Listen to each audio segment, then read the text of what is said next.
Well, it's good to be here in 2023 and starting our first Twitter space of the year. In this call, we'll be going over the biweekly update, and then I think it might be nice to do a little bit of a broad, generalized roadmap of what we might expect from Rocket Pool in 2023. There is a lot in store. Sounds good? Sounds good. Sounds good. So, the protocol over the break, over the holiday break, has been humming along quite nice. Our ETH supply has continued to grow. Node operator count has continued to rise, and we are now nearly at 1,900 node operators. Pretty good mark to start the year. As a It random is guess, what do we think we will decentralization for the end? win. That's right. I have to say, we're currently starting the year. We are starting 2023 with 1,900 node operators. We probably started 2022 with maybe 100 or two, given that the protocol launched in November. What do we expect maybe we will be at the end of 2023 for node operators? Because I think so. Actually, the numbers this week for node operators is high. I think it's just slightly higher than it usually is. I think usually we are about 60% or something like that. Um, kind of growth of node operators. Um, so so yeah, I mean, and it's not necessarily slowing down as we get larger, which is Right. interesting. I think So it'll continue to ramp, in fact. yeah, I think next year. Well, actually, sorry, no, next year is everything's out the window, because of like solo staker migration Hmm.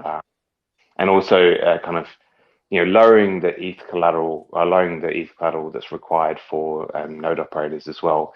Those two factors alone will Massive. kind of it makes it very hard to predict.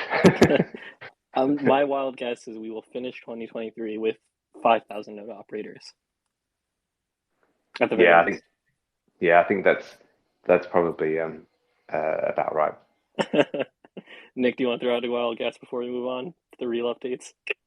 Oh, it's got to be over 9,000, surely.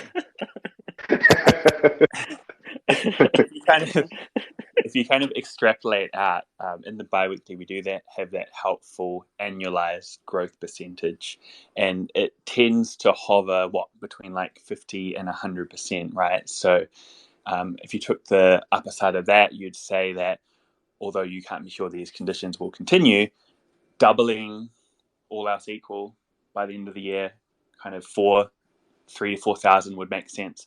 But then we have all these catalysts on top, right? So maybe 9,000 is a bit optimistic. I feel like 5,000 is quite a comfortable target. I could see us going a little bit higher for sure. It's getting the Yeah, exciting time. I think 5,000 is definitely conservative. I would say that's conservative, but it's 5,000 conservative. That is bullish. yeah. Well, no, I think we figured out. Oh, it depends what you mean, but so validators. There's difference between obviously validators and node operators. If we get quite a lot of kind of node operators from the solo staking migration, then that would be that's big in terms of validators. In terms of node operators, that'll be quite good as well. Yeah, I think 5,000 should be good. Yep, love to hear it. I fully agree. I think doubling is just consistent based on our current trajectory, and then the roadmap we will get into shortly is going to be jam packed with reasons people will want to spin up nodes. So let's jump on into the bi-weekly update. What has been going on in Rocket Pool? Smart Node version 1.7.2 was released, and this adds support for a new non-censoring relay, the ultrasound relay, which has actually been pretty popular on Twitter. So great to see that making its way into the Smart Node. And I saw a little bit of bread in the Discord about maybe in the next Smart Node version, another relay being added. So it's great to see Rocket Pool continuing to, whenever possible, onboard new reliable relays. Yeah, I think the next two that we've got kind of, I guess, earmarked. is the now I'm trying now. My brain has forgotten. Agnostic. That's it. The agnostic relay, and also the relay or one as well. That's kind of on. That's kind of been around for a while. The main thing that we were kind of looking at is was kind of reliability, and it's been around for quite a while now. So we'll consider that one as well. But yeah. So we want to try and integrate as many relays as possible.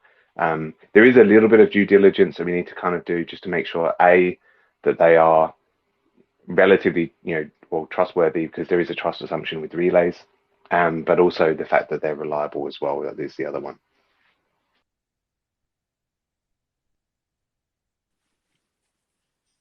Shout out to Rocket Pool for enabling node operators to make choices on whether they wish to censure or not, and providing reliable choices in pursuit of that. So, actually, I don't want to steal Nick's thunder, but there's an interesting thing about the ultrasound relay. Did you want to dive in, Nick, with that?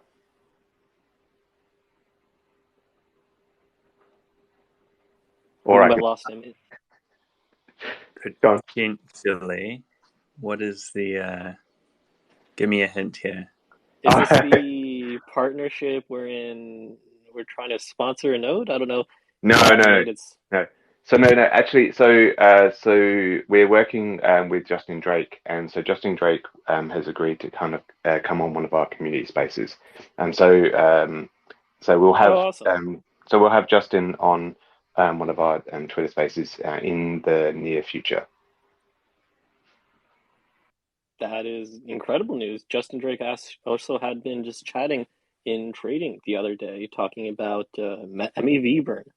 So Justin Drake, for those who don't or probably aware of, is one of the core Ethereum Foundation researchers and does fantastic work. Is he part of the ultrasound relay team, or what's his relationship to that? Yeah, I think he's on the team or an advisor or something like that. So Sweet. Yeah. So if you have questions about MEV burn, relays, censoring, Justin Drake is going to be your guy. Also, he's incredibly bullish, so if you just want to get bull-pilled on Ethereum, it's probably going to be a great call for that too. Yeah, we'll telegraph it a little bit and build up to it as well. Yeah, I think it'll be a good chat. I will try to cover some broad areas, all the stuff that he's kind of into, which is all really interesting stuff. He's so much stuff. Will definitely be difficult to get done in one call. Well, you heard it here first. It's non-stop alpha in these Twitter spaces, that's for sure. Nick, I have a feeling that we might get a meme from the intern about node operators being over 9,000 by year end. I feel like that would be fun. Probably, yeah. I could see that happening. Yeah, Sweet. I'll make a note to pass it on. So, moving on from the smart node. I guess we should also mention that version 1.7.2 release is a medium priority update, and it's generally small bug fixes with some additional features. Mostly it's updating clients with their own updates.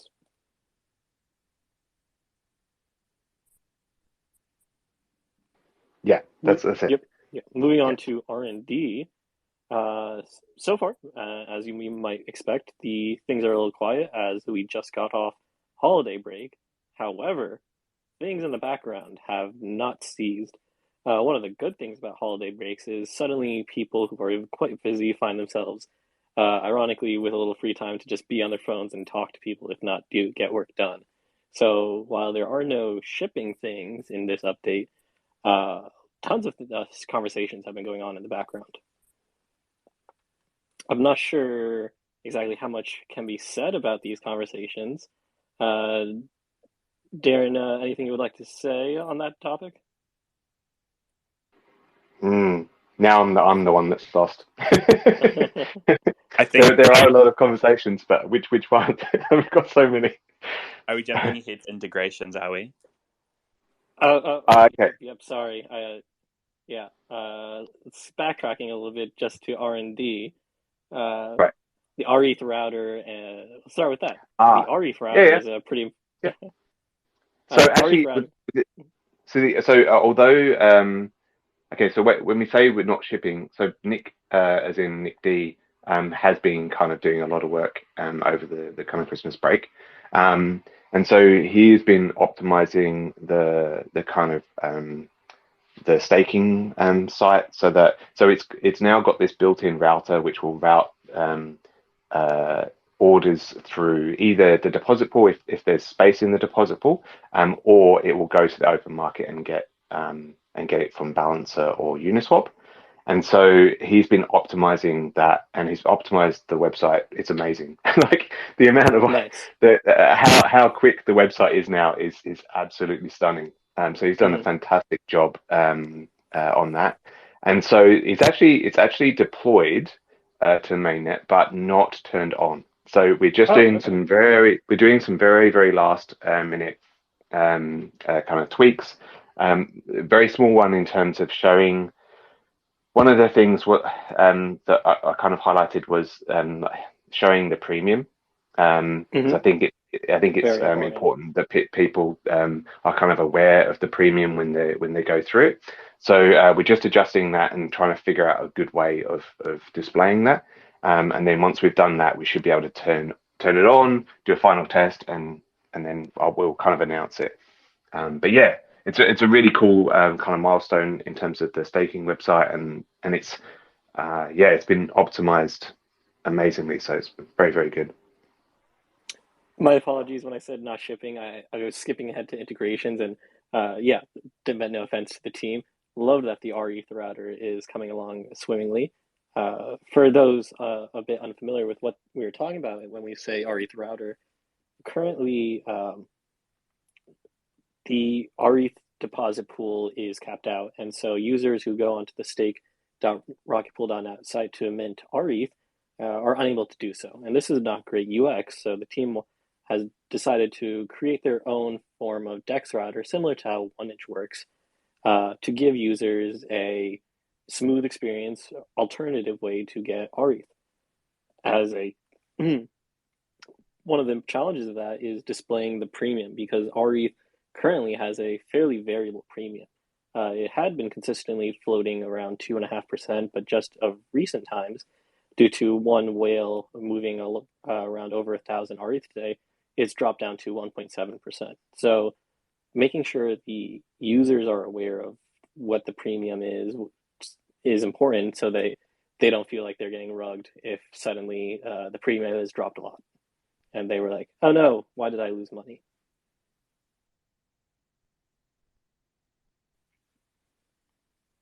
Yep, that's it. Yep. Sure. And so, in terms of Atlas and LEB 8 audit progress, how is that going?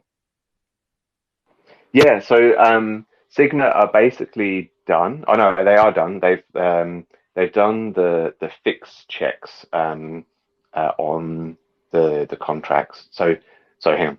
So they audited and then raised some points, some feedback points that we had to kind of go through and address. We went through and addressed those, and then they've done like a fix check to make sure that we've actually fixed those. They've provided that back to us now so that we've kind of marked it off. They did provide some extra, I guess, kind of informationals and that sort of stuff. So we were just kind of triaging those to figure out which ones that we were going to do. One Mm-hmm. of them was a optimization for like the mini pool cost, Gas and so costs? Yeah. gas costs for mini pools. It doesn't reduce it by heaps, like, but it's like 1%. Mm-hmm. But it 1% now. We think, obviously the team thinks very very long term, and so Oh yeah. like 1% is still is still good. So we're going to so Kane's been putting that in and making sure that that's done.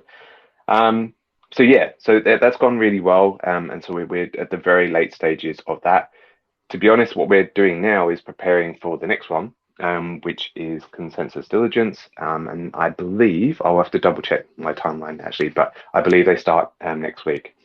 So there's not much that we need to do, but we just need to kind of make sure that these last little bits are wrapped up so that they're ready and they can take a look next week. Awesome. The Atlas upgrade is going to be very important in enabling the creation of 8 ETH LEB, as we like to call them, mini pools. Great that the first audit is essentially complete and just informational little things are going on. Gas optimization is certainly important. It's also awesome that we are getting 2 audits done. As usual, the Rocket Pool team loves to make sure that whenever we get a major smart contract upgrade like this, we minimize risks. Unfortunately, Rocket Pool has a huge, well, I should say fortunately, Rocket Pool has a huge amount of TVL locked under its smart contract. So any bug would be bad. So making sure we can do everything we can to avoid that is important, even if it means moving timelines around. However, things that's it. Yep. So security is our number one concern. I'm curious what the status is on the upgrade that will follow Atlas. So, do we have a term for that one? Not yet. We bounced around big. Was it Big Joe and Little Joe? But I like that. no, we don't have a. No, actually, I don't think we have a name for it yet. But I think the next one will include like the SaaS stuff. In terms of timeline, Kane's just finishing off this stuff in terms of the audit, but he has been also looking at the SaaS stuff and getting his head back into that so that we can kind of get an idea about when we can deliver that. So those are 2 major targets. Yeah, Nick, you want to say something? Yeah, I'm just going to throw in my 2 cents again in terms of the upgrade name. It does feel like perhaps skipping a little bit too far down the chronological time frame of various rocketry models. But given that the focal point of the upgrade will be SaaS, and the fact that that will kind of enable institutions to participate more in Rocket Pool, it would seem like a missed opportunity to not call it enterprise after the first space shuttle. So I'll just put that on the record. I may have mentioned it once or twice in the chit chats that we have, which is back on, same time as this Twitter space on Australian Friday. So in other words, in 2 days' time, 48 hours. But yeah, enterprise, name for consideration. I like it. It certainly is going to be like a spaceship into a whole new world, as the SaaS design will enable users to create new relationships wherein you have different people responsible for node operation, supplying ETH collateral, and supplying RPL collateral. Really, it modularizes the Rocket Pool protocol and enables the maximum number of participants. So in terms of broad timeline, how would you say that these events will unfold throughout the coming 2023 year? That's a great question. So actually, I'm working on like a short-term timeline in terms of, okay, I can give you the broad strokes. The broad strokes are that Atlas, we're aiming for in terms of kind of, well, that's the short-term timeline I'm working on. But it should be around kind of end of February or kind of February, early March. In terms of SaaS, we don't know at this stage. Yeah, go. So in between these Atlas and SaaS was going to be the withdrawals upgrade in the Ethereum network. Will there be any upgrade that Rocket Pool has to do to meet that, or is that just all covered in Atlas? No, that will be in Atlas. So Atlas will include, I mean, actually the current contracts handle essentially full withdrawal. So you know, all the code there is actually there to handle full withdrawals at the moment. But we had to kind of make some changes and some optimizations to include partial withdrawals, and also to kind of include some of the reduced bond, the migrating 16 ETH mini pools to 8 ETH mini pools and that sort of thing. So there was a few changes that we had to make in terms of that, but all of that will be included in Atlas. So there's nothing that we need to do in terms of the withdrawal stuff to do with that. The only thing that there might be is like a smart node release to include. There's like going to be an extra message to migrate solo stakers. So there'll be an extra thing in there for that.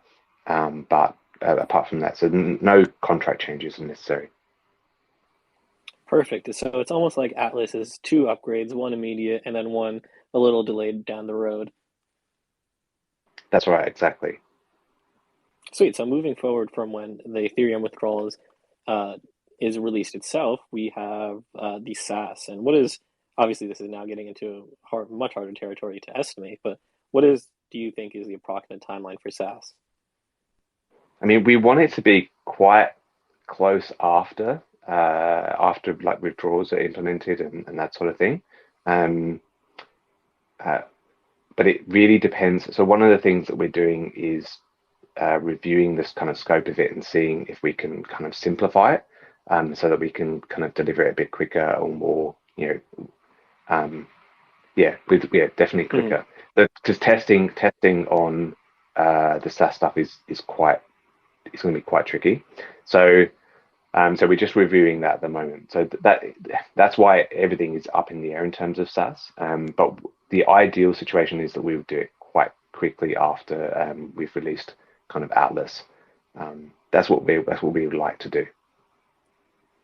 This is a fairly unlikely world to happen, but there is a world in which solo staker migration goes over so well and withdrawals brings in such demand that Rocket Pool scales very quickly in such a way that expanding demand further or expanding TVL further might not be so desirable by the community. We've already sort of had the first draft of should Rocket Pool self-limit stake.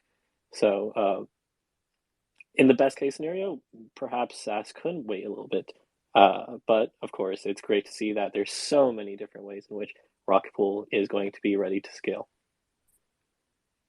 Yeah, I mean, it's certainly introducing lots of changes all at once, because Atlas actually brings in a number of, Atlas brings in kind of 8 ETH mini pools, which is obviously a big change to what we are at the moment.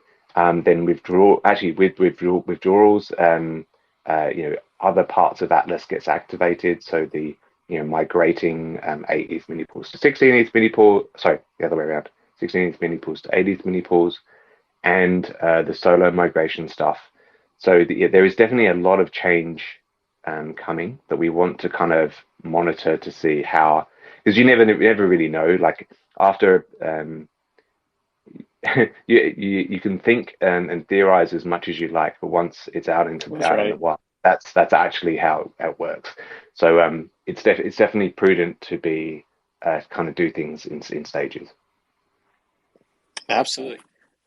So that is broadly the outlook for 2023. And we have a couple questions coming in from Discord. Ken asking what still needs to be done on SaaS. And it was responded by Nick saying opportunities for streamlining the code.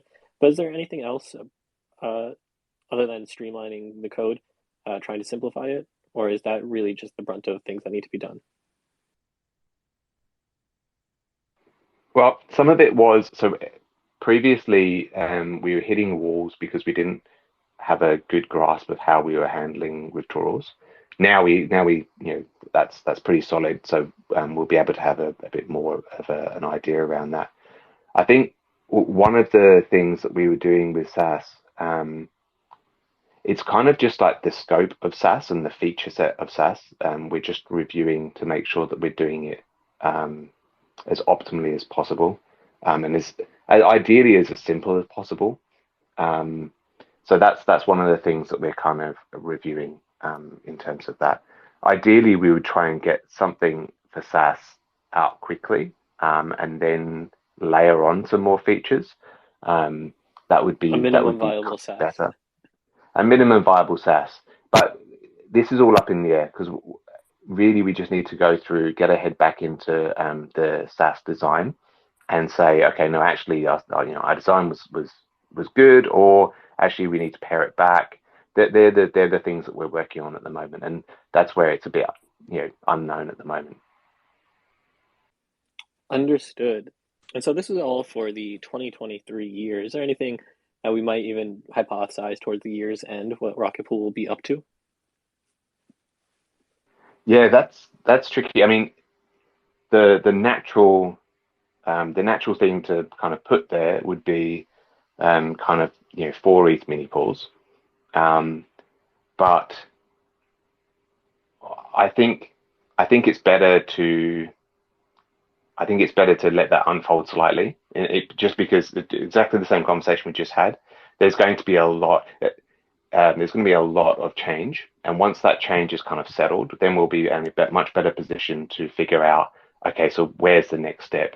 As you said, like 4 ETH mini pools may not be necessary, or they may be necessary, or there may be some other thing that pops up on our radar that we're not aware of at the moment. That they're the kind of they're the things that we're going to be looking at over the next couple of months. Is DVT a feature in the team scope at all right now? DVT is definitely I would say that is one of the things that is in that bucket of things we need to be looking at, things we need to be researching more, that could end up throwing things in the mix in terms of our roadmap. So that is definitely in that was actually probably one of the things I was thinking about in the back of my head when I said that.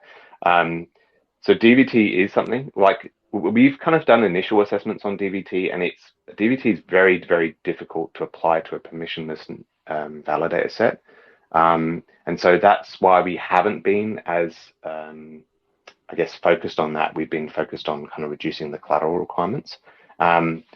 But it is something that we need to research further to see whether you can, because that making that jump to 4 or even 1 or 0 or whatever, that DVT may well be in that solution set for that, but we're that is all kind of open. Right, it's very theoretical at the moment. Yeah, one of the things I we've meant also, to. and we've also got like partnerships and that sort of thing that are kind of developing or have been developing. And so when that stuff kind of comes through as well, there's stuff for next year and that we can be working on as well. Is that DVT partnerships, or do you mean just broadly? Or can you not say? I'm going to say that that's broadly at the moment. like we've obviously there's some stuff around like eigenlayer and that sort of thing that Right. that are kind of interesting. I would say that eigenlayer is definitely more of a long-term sort of thing. There's more. There's other partnerships that we're working on that are kind of like a bit more short-term. But yes, all of that stuff. I would say that one of the themes of next year is that we're going. So Rocket Pool has and is going up the adoption curve. So we're probably even still in the late early adopters sort of kind of phase, but next year I see us going into that early majority sort of space. And we're probably already starting in that early majority space, to be honest. And so we need to probably adjust things slightly, particularly in terms of the roadmap or the dev team time to kind of incorporate that. And that may well be spending more time on doing these integrations and partnerships and all this sort of stuff, so that we can kind of drive everything towards Rocket Pool. But that's stuff that we will feel out in the next kind of couple of months. To segue into our next category, which is talking about governance, what do you think 2023 will represent for Rocket Pool's governance? Or what do you hope? I think in terms of governance, I think we made a kind of a good first step in terms of governance. I think with DAO governance, organic um, organic design is good, and I think we are moving. We're kind of moving in the right direction in a lot of different areas. There's a lot more that we can do though, and so I think trying to cede as much control away from the core team as possible, and more in the hands of the community is definitely something that we're very kind of aware of and focused on. So that's one element of it. Um, you know, Open sourcing as much as we can. I know there's definitely a lot about the website that we were kind of there's some hesitation around that in terms of scam sites and that sort of thing. But we'll kind of try and do some of that stuff. There's a lot that we can do in terms of governance, and especially in terms of like the snapshot voting. It has its kind of purpose, but it also there's obviously some not downsides, but there's certainly not the most sophisticated of governance systems. So we'll see how we can incorporate new technologies and that sort of thing into that. So there's a lot we can do over the next kind of 12 months in terms of governance. And just on the organizational side, I think there's definitely people in the community that kind of like standing up and getting involved and this sort of thing. And I'd like to see more adoption of that, helping people get involved, and and I know the community have been working on that, or at least thinking about that a lot as well, in terms of helping people get involved within the community to kind of help out in different areas, or play a role within the Rocket Ball ecosystem. I would love to see like the bounties, the grants and bounties stuff, now that that's kind of up and running, and once that starts kicking in, I think we're probably going to see like a Cambrian explosion of ecosystem of the ecosystem around Rocket Pool. So that's going to be really fun and really exciting to kind of see how that works. There was this was said partially in jest, but one of my favorite things that has come up out of the Grants and Bounties Committee, which we'll talk about later, is the possibility of a second smart node stack. That a community member or community team gives us a second layer of redundancy where Joe and the core team are no longer the sole point of truth for a lot of people who are somewhat unqualified to review code themselves, but still want to help secure the network. Having another layer of redundancy like that is something the Grants and Bounties Committee realistically could enable. And so I think 2023 definitely will be a year of governance expanding for Rocket Pool, decentralizing and growing. Yeah, and I think so. Joe's been working on. I mean, it's obviously very clear that we need to move probably more to a spec first sort of development approach. And so, and I don't necessarily mean like a. I got like a waterfall vibes then, but essentially, because we are a protocol, we should be really doing spec first sort of development. So we produce the spec, and then as like Peteris from RocketScan has been doing as well, and a few other people who are kind of working off our specs to then write implementations. And so that is a theme that I think will kind of follow on, and where we'll work with the community to develop a spec, and then from there, multiple implementations. We can do like a core implementation, but then multiple implementations can kind of come off of that as well. So that's definitely something that we're seeing already, but I reckon we'll continue. And really, this is just echoing how the Ethereum protocol itself governs itself. Yeah, it's a very natural kind of way for protocols to develop. Right, so that is broadly what we can expect from Rocket Pool in 2023. In terms of major moments, we will have the release of the Atlas upgrade, which will enable people to spin up new 8 ETH mini pools. This will also be followed by withdrawals, where people will be able to migrate pre-existing nodes into the ecosystem And we will see a huge reshuffling of liquid staking derivative liquidity and probably a massive inflow of stake from the outside. Further along in the year, we will see, hopefully, some version of the SaaS upgrade, which will enable an expansion of the total addressable market beyond just node operators to perhaps institutions. And then who knows what the end of the year might bring as we start expanding on things maybe like DVT or Eigenlayer. Lots of exciting things in store for 2023. In terms of going back now to the biweekly update, governance. Lots of stuff has been going on in the governance forum. Mainly, as we just discussed, the Grants and Bounties Committee has spun up their first round. There is an active call going on for people to make submissions. There are 3 categories in which people can submit. They are grants, which are for fixed term projects, bounties, which are more individual instanced events, and then retroactive rewards for things you may have already done for the Rocket Pool ecosystem and are now looking to be rewarded or recognized for it. All applications for this first cycle are due by January 15th. So if you want to comment on people's proposals, or if there's something you want to see people do, make your voice heard. Now is the time. There's already a ton of great proposals. For example, the rescue node is one of the first things that got posted, and that is an incredible thing for many users.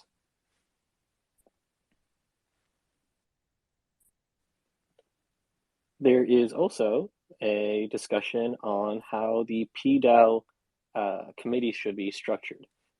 Right now, it's sort of ad hoc how long users are in their roles as either PDAO treasurer or IMC committee, so on and so forth. And this would make it a fixed 1-year term, as well as a variety of other changes, such as fixing a schedule for elections and general just parliamentary procedure-esque fixes to structure. A fairly important update or discussion that is ongoing is the rewards tree spec. This is pretty technical, but it talks about how the rewards trees should be calculated. Darren, any comments on how the team is viewing this conversation? Because I believe this is now version 4. Yeah, I got back yesterday. Fair enough, yeah. Yesterday was all getting back to DMs and emails. Hopefully sometime today and tomorrow, I'm going to start getting back into the governance forum stuff. Mm-hmm.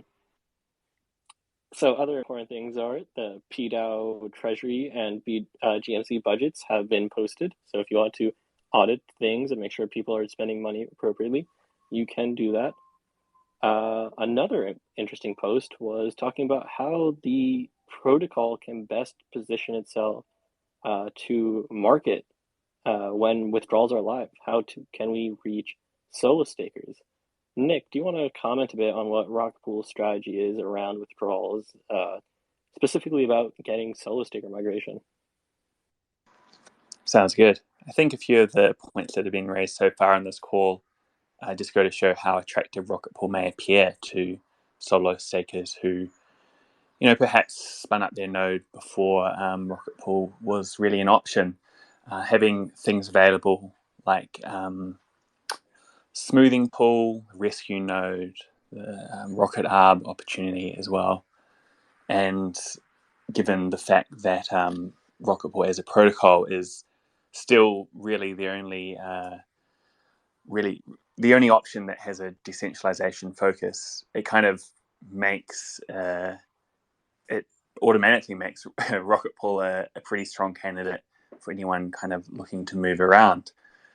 I think we have to remember that not only will withdrawals facilitate a market share shift, it's not just going to be a one-off event, right? This is something whereby people could be with Rocket Pool and decide to swap to another protocol at some point in the future. So while it will be particularly important once withdrawals are live, it's going to be something that's ongoing. So to answer the question directly, there's already a whole lot of great reasons why people might look to shift across to Rocket Pool. So part of it is kind of getting the word out.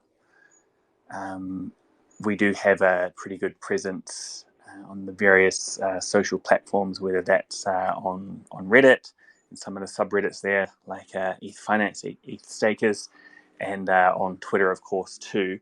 So perhaps there's some additional activity that we might look to do in a kind of organic fashion at that point. I think ETH Denver as well is timed quite well, actually, after this Twitter Spaces. Langers and I are going to have a quick chat about kind of next steps for our activation presence there. So we're really looking to lean into that opportunity and making sure that anyone in attendance who is perhaps running their own node is aware of Rocket Pool and the kind of opportunities that are available. When is ETH Denver again?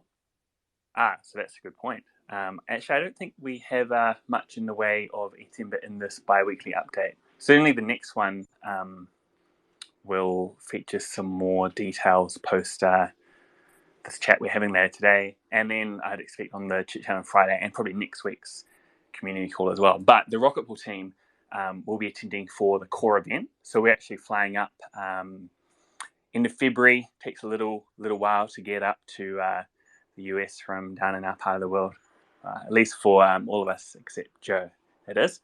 But so we'll be there for the main event. So 2nd to 5th, 6th, if I recall correctly, of March.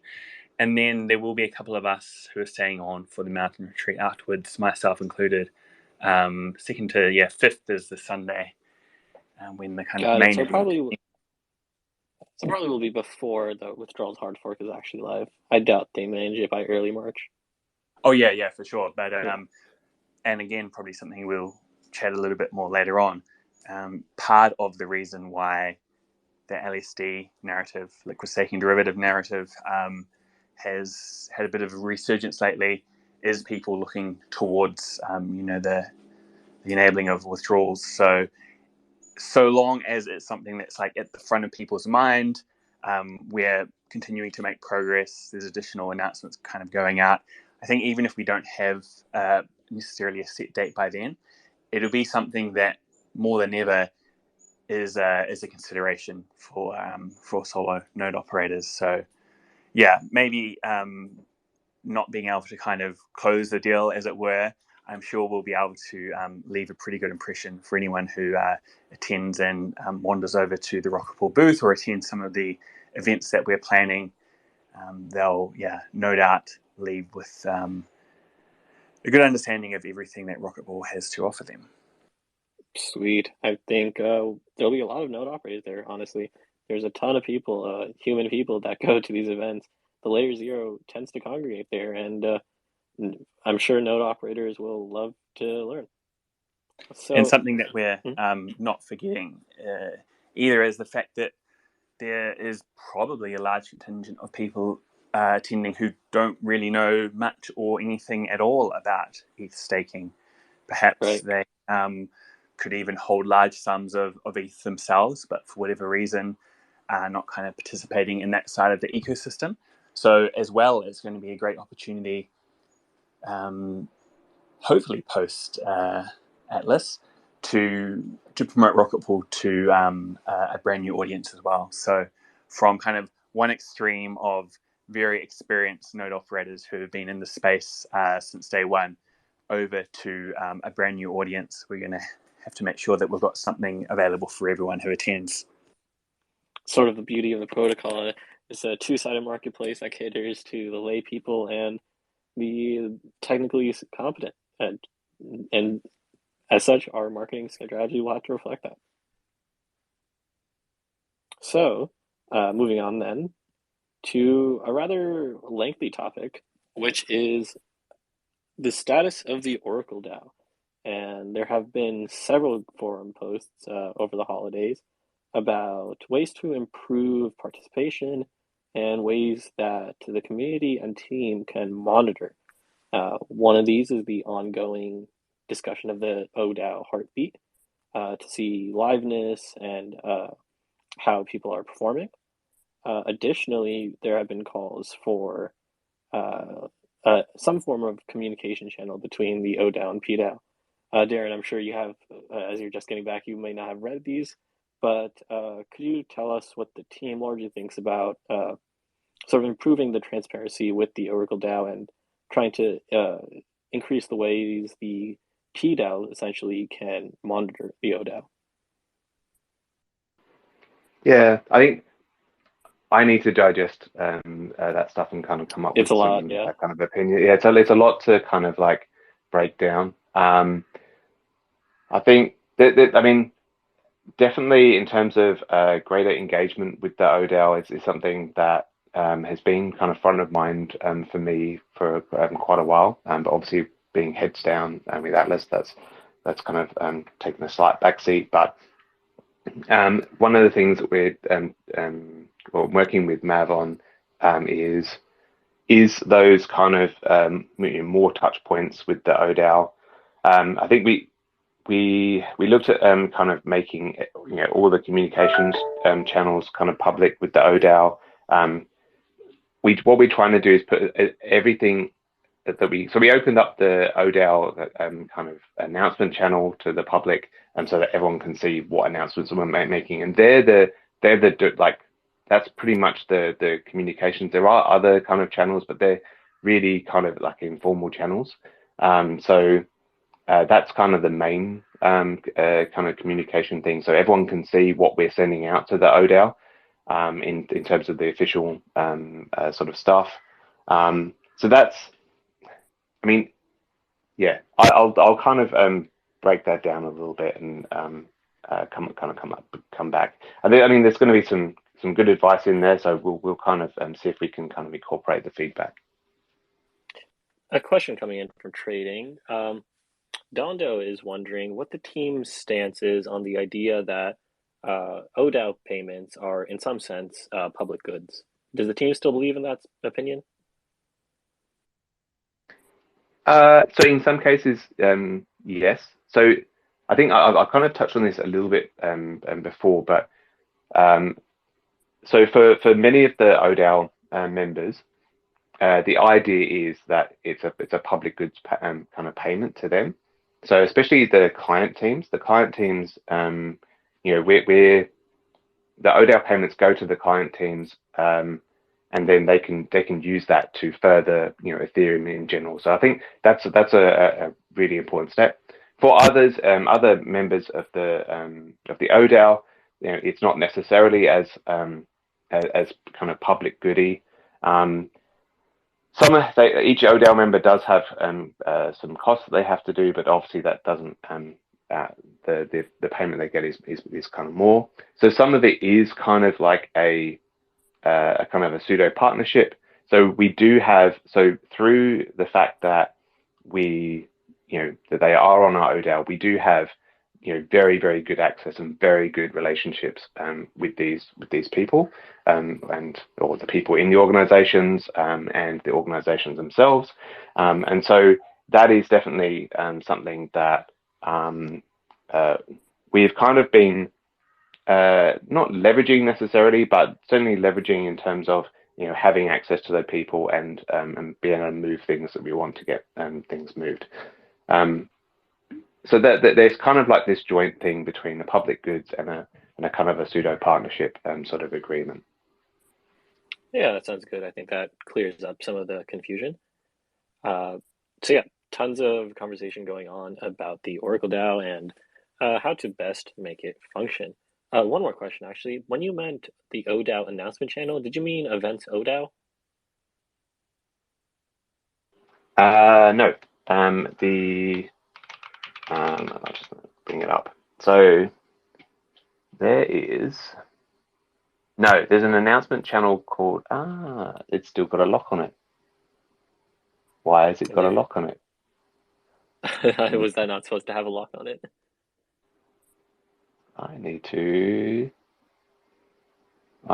see whether... I don't recall there ever being an ODAO announcement. No, no. They so okay. So oh no, that was it. That was it. Sorry, we were going to. We would. That's right. So what we did was we created the ODAO group, and so we were going to put in product. So we are going to do ODAO announcements in protocol, so that everyone could see the ODAO announcements. There is an ODAO announcement channel which we had been using or have been using. Sorry, we need to use both channels because the ODAO monitor, they don't monitor necessarily protocol, they monitor the ODAO channel. So we have to, there's a bit of, I think there's a bit of kind of administration, and I think Noshua is chatting to me about that as well, in terms of how we communicate back to the ODAO. So yeah, so there's a little bit of work that we need to do around that. But the idea was that we would kind of cross post to both, so that they can kind of monitor both. To be honest, they should be monitoring the protocol one as well. But because because we were using the Oracle, the ODAO announcement channel, they're used to doing that at the moment. So we just need to kind of like migrate them over and that sort of thing. So we just figure out what that is and then communicate it. So just to clarify, the ODAO announcements go to protocol. So yeah. So we already are seeing ODAO announcements in the protocol channel? Yeah. Yes. Okay. Yeah. I don't know. I think we might have not been consistent about that with the last one, for example. But I'll double check. I believe that about covers it for the ODAO for now. As always, trading could talk endlessly about the ODAO, but we must move on to integrations, which I accidentally started reading off of earlier. So several teams have been on holiday break, and so there has not been too many announcements of new integrations with Rocket Pool. However, one thing I can mention that I was just made aware of earlier today is that MISO Finance is in their final week of testing before their mainnet launch. MISO Finance will enable rETH folding through fixed term lending. So people who want to accelerate their returns, I highly recommend trying out the testnet. It's a pretty sleek system, and rETH will be their first pair once they launch the protocol. That's fantastic news. Yeah. So in terms of integrations, one of the big holdups is oracles. Getting an oracle is actually quite difficult. Any updates? Probably, I'm guessing not, since we last asked about Chainlink status quo. So, we are organizing a meeting for this week, but their contact's gone silent. So I've reached out again to kind of see what's going on, but I'll basically arrange a call with them, ideally next week, so that we can kind of get things sorted out. I think in terms of like our volume numbers, I think the holidays have kind of like made it patchy, as far as I can see in terms of the numbers. That's for sure. Yeah. Yeah. So that's a bit annoying because it's like the worst time to be assessing the numbers. But previously, before that, the volumes were quite good. So so maybe after the holiday period, things will kind of get a bit better a bit more consistent. So I think the main thing is that they want us to be over $2 million worth of volume. Is it every day? Yeah. So Yes. that's kind of the target, and we're close to that pretty much every day. It's just some days at the moment in terms of over the holiday we were dipping, and so it'll be interesting to see what happens over the next like week or so. And I think they'll probably keep quite an eye on that. But I want to try to be ahead of that and kind of talk to them about it and see if we can, because like we have been kind of consistently over 2 million. It's just, there's a few like, little dips here and there. So we have to kind of see where they go with it. Further, they sort of stealth launched an Arbitrum, I believe, price feed for us. Yeah. So it actually was in one of our chats. I think one with a few people on. But yeah, so Hmm. so they've done the Arbitrum one, which I think is the uh, I'll have to double check, but I think it might be the calculated feed. Yeah, So it is. that will be good. And did I reach out? Maybe that's I thought I reached out to Solar Curve, but if not, then I'll add that to my list.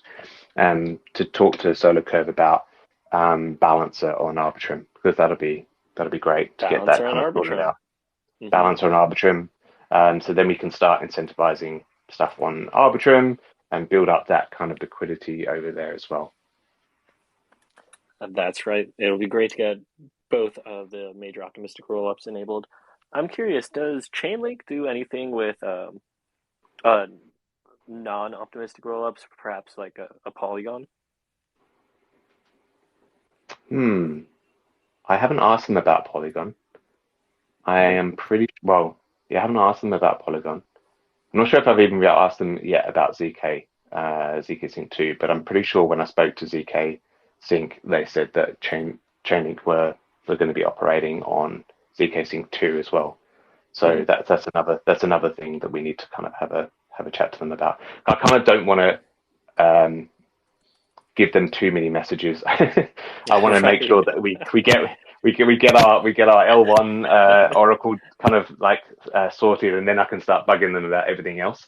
But that's kind of that's definitely on the radar as well. Sweet. There will certainly be more integrations to follow in 2023. So shifting gears now to media and marketing. We got a jammed-packed section to go over with today, Mav, and I will be featuring in this. First off, Bankless and Sassel. They did the final weekly roll-up of 2023, and they had a very endearing section in which they talked about how they have both turned into essentially RPL maxis or RPL bulls while trying to hide their bias. But uh, it's just a reflection of how the Ethereum ecosystem has really embraced the rocket pool community. And to quote Sassel roughly, the Ethereum community is the rocket pool community, and vice versa. So great coverage here. Yeah, the list of items under media and marketing is really just a high level summary. There has been a lot going on, and even just in, I suppose it is just a few hours since this was published until now, there's been more media coverage of Rocket Pool. But yeah, I think the chat between Bankless and Cecil, as you say, Jasper, it's just an example of how closely aligned Rocket Pool is with the Ethereum ecosystem as a whole. So if you have someone who is really involved with the world of Ethereum, shares kind of the same values of decentralization. They might not know it yet, but they're going to kind of naturally also align with Rocket Pool, and that's, I think, just such a great example of how closely the protocols managed to follow along since way back in 2016, 17, whenever. Yeah, I don't think there are any other liquid staking protocols out there that can claim the same. So No, great to see. absolutely not. Yeah, it's incredible what the community has sort of developed into. Moving on, uh, I managed to release finally my 50-page paper talking about rETH, Rocket Pool, and the broader liquid staking derivative market. I'm curious. I'm guessing the team hasn't, given it was just holidays. Have you managed to take a look at it yet, Darren? I haven't, but it is on my reading list. I promise. Take your time, don't worry. Or you could listen to the velvety sweet tones of Whack Whack Attack read it out loud. That's correct. Yeah, I can kill two birds with one stone. I can catch up on my rocket fuel and listen to it. Yeah, yeah. I would love to hear your thoughts whenever you get around to it. I think crypto Twitter has received it fairly well. It's gotten a decent amount of buzz and a little alpha for the POAP hunters. Me and Superfizz have teamed up to get some special editions made of the paper so that we can sort of go global and do a more a holistic approach to what the Ethereum community really is. So I won't say too much yet, but POAP hunters and multilinguists, be aware. On that note, there is some pretty good coverage out there on Twitter in other languages. Probably Southeast Asia comes to mind. Thailand, Vietnam. Yeah. I guess going up into the rest of Asia as well. See a little bit in Japanese now and again. And I saw a stat somewhere about the Ethereum.org site about the growth that they've had in terms of people accessing the non-English pages that they've been putting out and improving over the past while.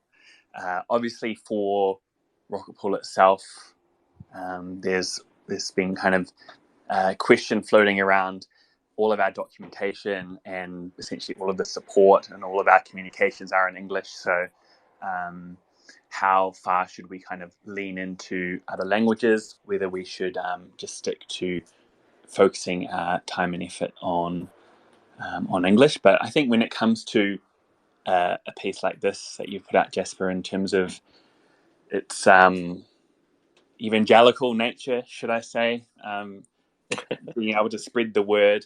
I'm not going to use that the S word, but that's kind of something that would make sense to have it as available as possible. I assume it's not too challenging to then go and study the if not the rocket contracts directly, but the documentation, and to kind of for individuals to figure out whether it makes sense for them to run a node, whether they can participate via rETH. But yeah, I'm pretty sure that those translations will be well received. And even it's been a few days since it came out, right? Was it around Christmas time? Christmas Day. Yeah, nice. Even the last day or two, there's been kind of other parties picking it up via quote tweets or endorsements from. What was the latest? Was it some kind of crypto Some hedge fund? Yeah. Recommending it as a source for people wanting to read about the sector. And yeah, just earlier today, in fact, I dropped it in another Discord as an example for a couple of people who were wanting to learn more. So a very useful asset to have on hand, and certainly very comprehensive. Thank you for the kind words and for spreading it around. I'm very happy that it's just been so well received. But moving on now, Joe also had his own major release, and this one is somewhat groundbreaking in that it is arguably the best entry-level hardware you can get for low-powered Ethereum staking. The Proteus, built on a ROC-V board, was announced with 50 slots for pre-orders, which very quickly were sold out. But it was just phenomenal to see something Joe had been working on for so long reach its culmination point and be so well received by the community. I can't quite remember if it was less than 24 hours. It certainly seemed to go very quickly. And by the sounds of things, he's going to have a busy few days, weeks, months on the Joe Node assembly line there.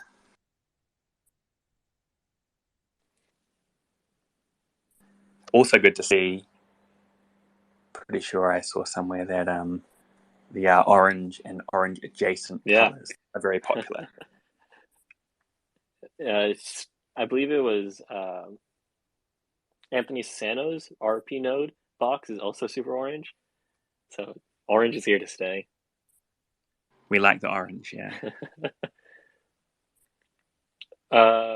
Moving on, another major publication, a very large publication, Messari Capital, I believe, or Messari, just Messari, released their crypto theses for 2023.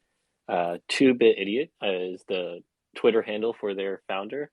I don't remember his name offhand, but The paper is like 160 pages, covers every sector of crypto, and there is a little blurb for Rocket Pool and the LSD ecosystem, and the prediction is quite bullish. Masari sees Rocket Pool greatly expanding TVL with the adoption of LEB8s and withdrawals. So this was incredible to see because Masari is very highly regarded in the DeFi space and among builders as well as institutions alike. Yep, it will certainly help to get even more eyes on the protocol, that's for sure. Being mentioned by such a well-known, I was going to say household name, maybe not use that term, but not for normal people. But yeah, a well-known name within the space that people take very seriously as an objective source of what's good. So now we just have to deliver. Right, and now the hard part, living up to the standard. So all of this recent hobla has been part of uh, crypto Twitter user degen, or partially it's really just a collection of several people all starting to talk about LSDs, but degen Spartan, a popular crypto Twitter user, did start a big discussion around the assets that spiraled into a discussion about Rocket Pool, LDO, SWIs, across the entire sphere. So it was really an interesting weekend. Yeah, very busy, and I have kind of referenced this point a couple of times so far on this call. And yeah, you're right. It's certainly a pretty large number of crypto Twitter accounts. I'm sure the number of crypto Twitter users is a little bit smaller, but regardless, everyone seems to be wanting to get in on the LSD action. And I think it's quite interesting timing.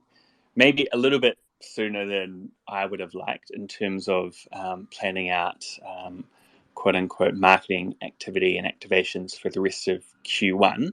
But I think we're going to be able to ride this wave quite nicely, barring any other kind of events that, as we know, can kind of crop up from time to time and distract people. I'm pretty sure this narrative has some legs to it now, going into withdrawals. And as I said earlier, even though we don't necessarily have a set day yet, any kind of piece of news that comes out about withdrawals is only going to help push that further along. So yeah, a ton of content on Twitter about LSDs in general, Rocket Pool in particular. Certainly the entire sector has been given a bit of uplift in terms of price off the back of that. But I think more so than numbers going up is increased awareness, right? It doesn't necessarily have to be about Rocket Pool. Awareness about Ethereum staking will kind of naturally lead to a lot of people ending up learning about Rocket Pool. So content out there about the sector and the opportunities in general is always great in my book.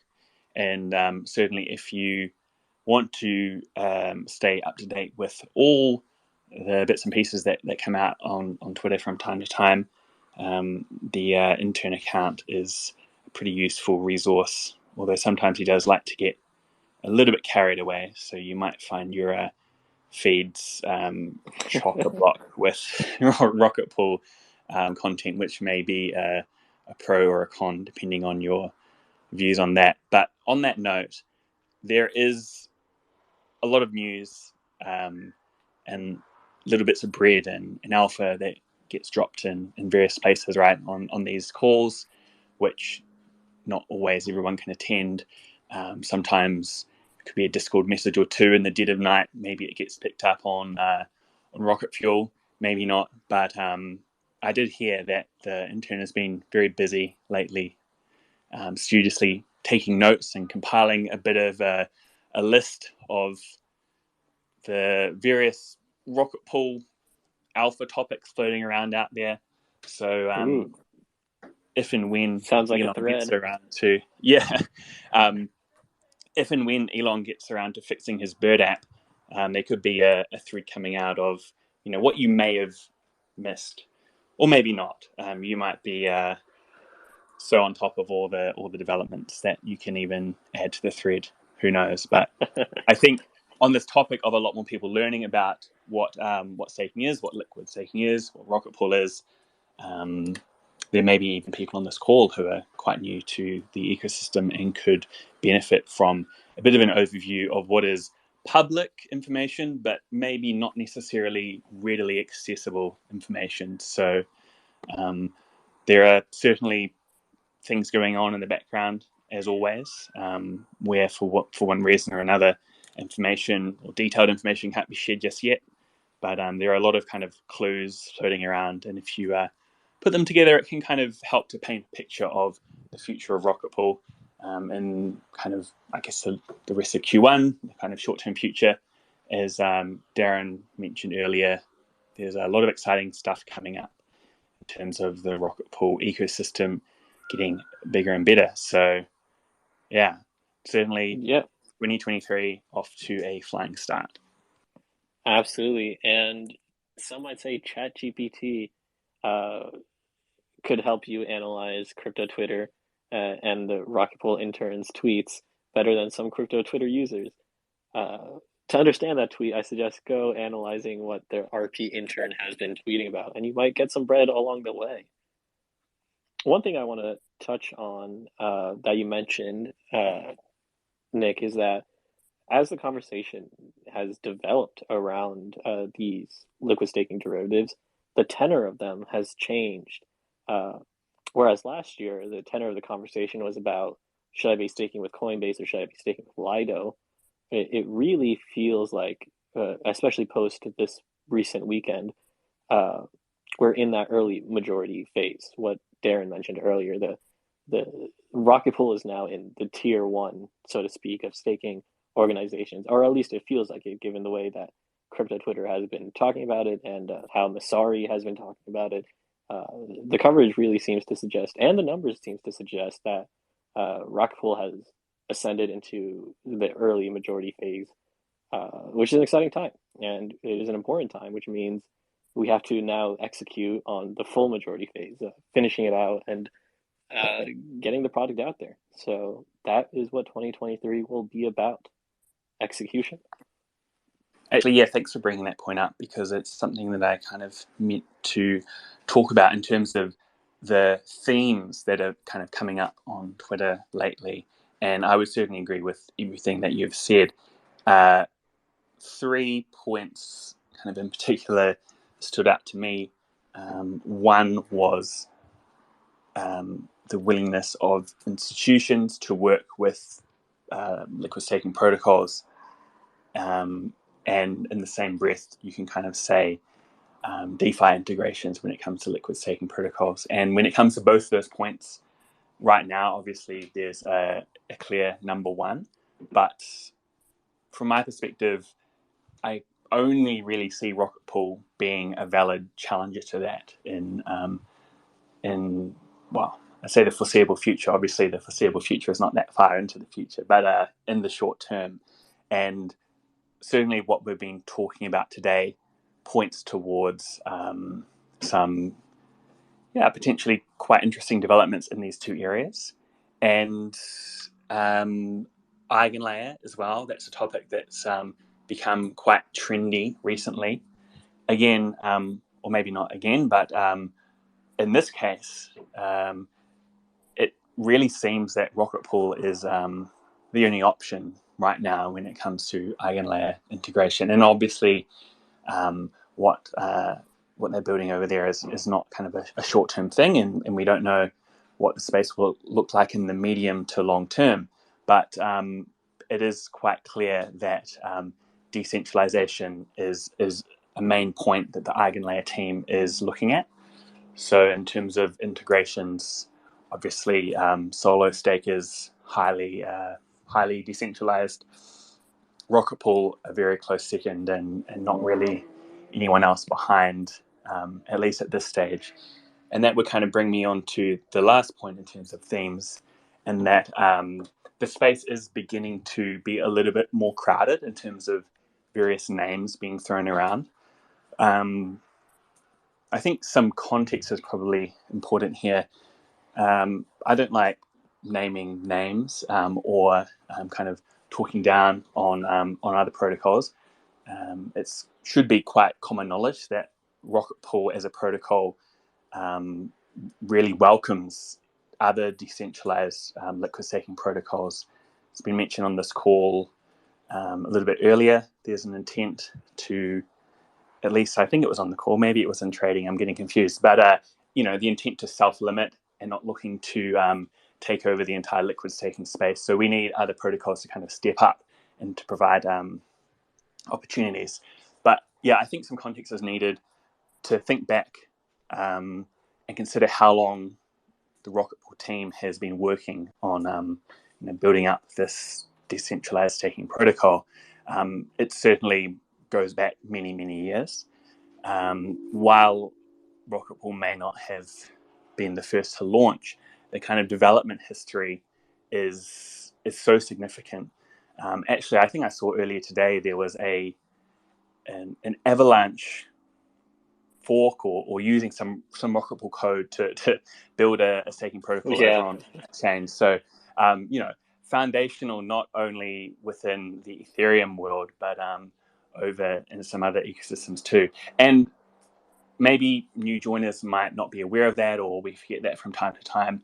It is a little bit more difficult than it may appear to be. So, obviously, crypto Twitter and influencers, sometimes they're kind of quick to jump on what's new and trending, but building up the protocol like Rocket Pool is not really something that can be done overnight. And there are kind of examples out there, if you look closely, showing that really we're in a pretty good position when it comes to not only the state of the protocol today, but these new updates that are being rolled out in the near future, and the track record when it comes to development expertise, auditing expertise, taking the time necessary to build a protocol that's decentralized and a protocol that works and is really optimized to provide benefit for everyone involved.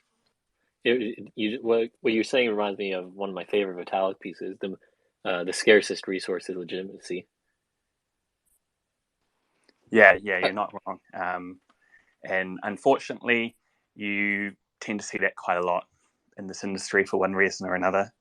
Having a chat with someone last night on DMs, and they were complaining about how hard it is to find a good, competent developer in the space. And I mean, we're in a bear market, right? We're not talking about the peak of a raging bull market where everyone is out grabbing up anyone who can write some code.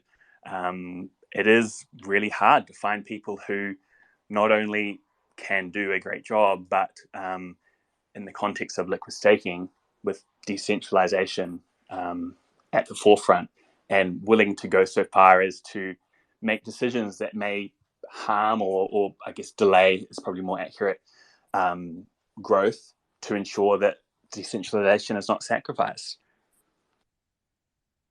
So I'm getting in trading the actual correct quote. Thank you, Nixo, for correcting me. Nixo Krish. The most important scarce resource is legitimacy.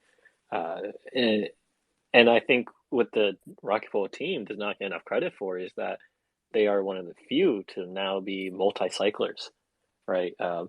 They survived the 2017 bull, the 2018-19 bear, the 21-22 bull, and now into the 22-23 bear.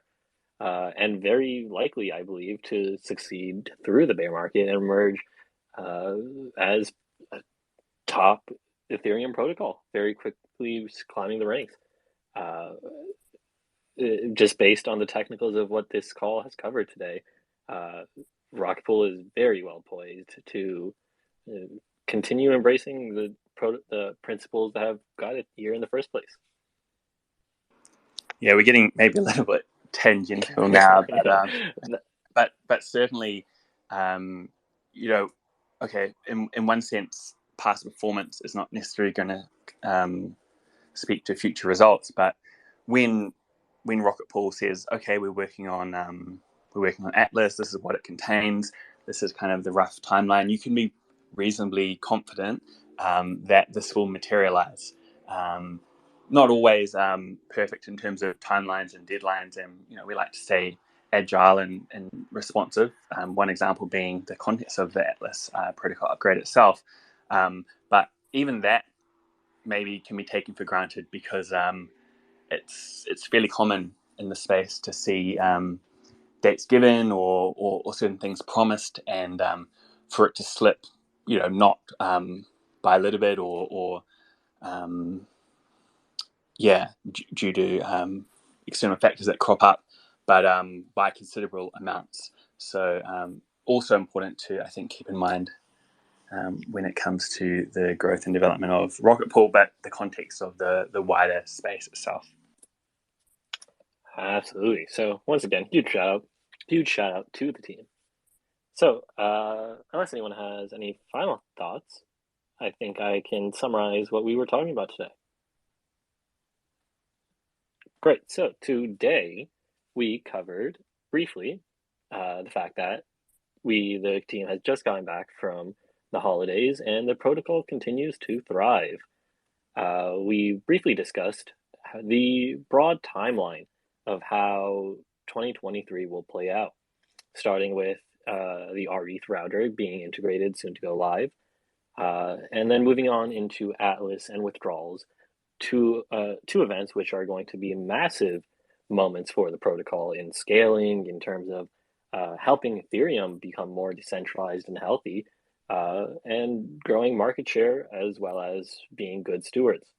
And then moving forward, SAS will come around, and then we might get some theoretical design work, depending on how 2023 ends up shaking out. An exciting 2023 by those upgrade standards. We then started talking about the governance world.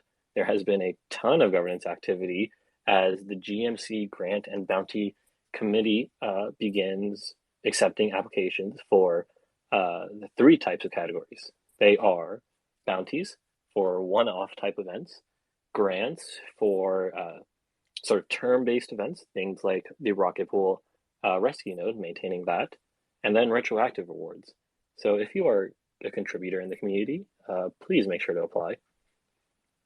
We then started talking about the variety of governance topics, such as how the PDAO committees are structured, future reward trees, the GMC reporting, as well as PDAO reporting, how our Rocket Pool should be marketing withdrawals, and then an extensive amount on the Oracle DAO. The Oracle DAO conversation is a bit technical, but very important to the health of Rocket Pool long term. So I suggest trying to get a read through some of those threads. We then shifted gears and talked about integrations and how many things are in the pipeline, as well as the often talked about Chainlink Oracle, but folding mechanisms and more to come. In terms of media and marketing, there has been a huge discussion about RPL, Rocket Pool, and rETH as things have been heating up in the liquid staking derivative market and narrative. Bankless and Sassel gave a huge shout out to Rocket Pool, as well as a variety of crypto Twitter and YouTubers. We did feature in Masari's Crypto Theses for 2023, in which Rocket Pool was expected to massively grow. And then, one thing I failed to mention, is that Whack Whack Attack has done an interview with Sassel. Rocket Fuel has continued to pump out episodes despite a short hiatus over the holidays. So if you want to catch up on all things Rocket Pool, make sure you listen to Whack Whack's content. That has been our call today. Thank you for joining us. Great. Thank you very much, Jasper. Thank you, everybody. Cheers. Happy holidays once again. See ya.